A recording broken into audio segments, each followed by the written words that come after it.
வணக்கம் and welcome to cinema matrix. இந்த வீடியோவில் எதை பற்றி பார்க்க போகிறோம் அப்படின்னா, பிக் பாஸ் வீட்டிலிருந்து இந்த வாரம் வெளியேற்றப்படுபவர் யாருன்னு பார்த்தீங்க அப்படின்னா கனி. எஸ், ஷாக்கிங்காக தான் இருக்குது அப்படின்னாலும் ஆக்சுவலாக அக்செப்ட் பண்ணி தான் ஆகணும். ஏன்னா அவங்க அந்தளவுக்கு வந்து பார்த்திங்க அப்படின்னா கேமில் இன்வால்வ் ஆவாங்க அப்படின்ற ஒரு நம்பிக்கை பிக் பாஸ் டீமுக்கு வந்து போயிடுச்சு அப்படின்னு சொல்லலாம். ஸோ இவங்க எலிமினேட் ஆகிறதுக்கான காரணங்கள் என்னவா இருக்கும் அப்படின்றத நம்ம டிஸ்கஸ் பண்ணிடலாம். அதுக்கு முன்னாடி நம்மளோட சேனல் நீங்கள் சப்ஸ்கிரைப் பண்ணாமல் சப்ஸ்கிரைப் பண்ணி சப்போர்ட் பண்ணுங்கள். முக்கியமாக second half of the Bigg Boss வந்து ரொம்ப வீரியமாக இருக்கும் அப்படின்ற மாதிரி எல்லாருக்குமே தெரிஞ்சிருக்கும். ஸோ இந்த பர்டிகுலர் போர்ஷனுக்கு இவங்க செட் ஆக மாட்டாங்க அப்படின்றது ஒரு விஷயம். ஏன் அப்படின்னா அவங்க மாற்றிக்கணும் அப்படின்றதுக்காக தான் இந்த வீட்டுக்குள்ளே வந்தேன் அப்படின்ற மாதிரி நிறைய இடத்துல ஈவன் விஜய் சேதுபதி சார்ட்டியும் வந்து சொல்லியிருக்காங்க. பட் அவங்க அதுக்கான ஸ்டெப்ஸை வந்து எடுத்தாலுமே வந்து அவங்களோட ஆக்சுவல் பிஹேவியரே வந்து பார்த்திங்க அப்படின்னா அது அப்படின்றப்ப அவங்க வந்து அதை மாற்றிக்க ரொம்ப ட்ரை பண்ணுறாங்க. ஆனால் முடியல. 2 வீக்ஸ் பேக்கும் வந்து விஜய் சேதுபதி சார்ட்ட நீங்கள் வந்து ஓப்பனாக பாருங்க, கேளுங்க, அண்ட் தென் மற்றவங்களுக்காக நீங்கள் இருக்காதீங்க, உங்களுக்காக இருங்க அப்படின்ற மாதிரி விஜய் சேதுபதி சார் நிறைய வந்து சொல்லியிருப்பார்.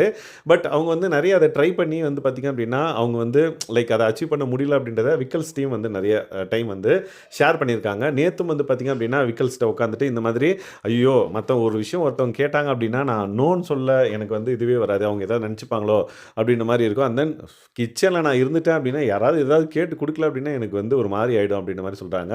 உடனே விக்கல்ஸ் வந்து நிறைய அட்வைஸும் வந்து கொடுத்துருந்துருப்பாரு. நீங்கள் இப்படி இருங்க அப்படி இருங்க, இப்போ நான் வந்து ஒரு கதை சொல்கிறேன், நீ அது வந்து நல்லா இல்லைன்னு தான் சொல்லணும், நல்லா இருக்குன்னு எனக்காக சொல்லக்கூடாது அப்படின்னு நிறைய அட்வைஸ் வந்து கொடுத்துருப்பாங்க. அது வந்து ஒரு பெரிய மைனஸ்.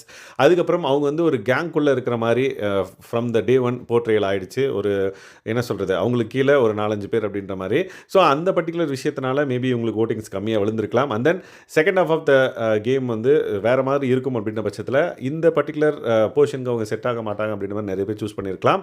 ஸோ இந்த மாதிரி நிறைய காரணங்களுக்காக இவங்க வந்து ஓட்டிங்ஸ் வந்து கம்மியாக வாங்கி எலிமினேட் பண்ணப்பட்டிருக்கலாம் அப்படின்றது என்னோட அசம்ஷன். ஸோ கனியக்கா வீட்டுக்கு போகிறது தான் வந்து கரெக்டாக இல்லை, அவங்க வந்து இன்னும் இந்த வீட்டுக்குள்ளே இருந்திருந்தாங்க அப்படின்னா கண்டிப்பாக கேமை இன்னும் என்ன சொல்கிறது இம்ப்ரூவ் பண்ணி அவங்களே இம்ப்ரூவ் பண்ணி விளையாடிருப்பாங்களா அப்படின்றத மறக்காமல் இந்த வீடியோவில் கமெண்ட் பண்ணுங்கள். லெட்ஸ் சி யார் கனிக்கு சப்போர்ட் பண்ணுங்க அப்படின்றத பார்க்கலாம். அண்ட் தென் இந்த மாதிரியான பிக் பாஸ் அப்டேட்ஸ் நீங்கள் தெரிஞ்சுக்கணும் அப்படின்னா நம்மளோட சேனலை சப்ஸ்கிரைப் பண்ணாமல் சப்ஸ்கிரைப் பண்ணி சப்போர்ட் பண்ணுங்கள். தேங்க்ஸ் கைஸ், பாய்.